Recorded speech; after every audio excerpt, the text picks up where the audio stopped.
Indonesia gempar tentang 7 pemain dengan warisan Malaysia.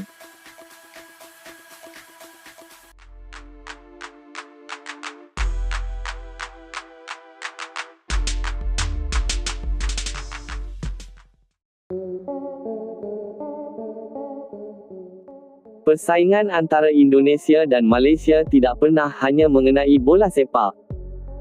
Tetapi kali ini, terdapat satu fakta pahit yang sukar untuk dinafikan. Indonesia mula bergetar menentang kekuatan baharu Malaysia, yang disokong oleh 7 pemain yang mempunyai warisan. Ini bukan paranoia, ia adalah realiti di atas padang.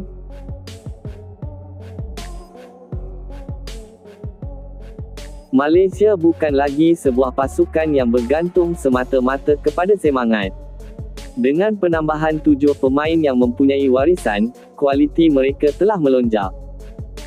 Kepantasan, fizikal, dan kecerdasan, yang dahulunya merupakan kelemahan, kini telah menjadi kekuatan utama.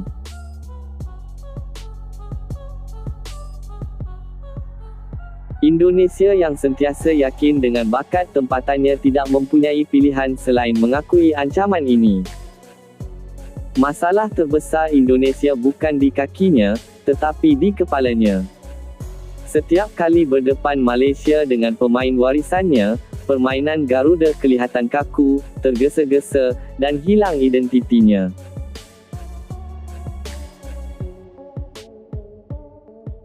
Terlalu menghormati bertukar menjadi ketakutan. Dan dalam bola sepak, pasukan yang takut biasanya dikalahkan sebelum whistle pertama dibunyikan.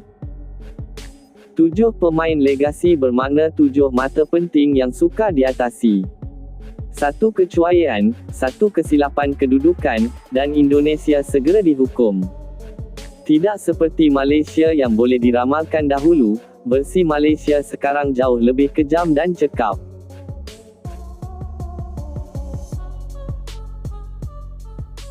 Pemain Malaysia membawa mentaliti kompetitif gaya Eropah, sejuk, berdisiplin, dan bebas daripada beban emosi persaingan.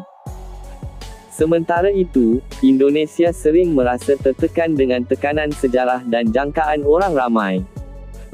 Apabila emosi menguasai diri, Malaysia bermain lebih bijak.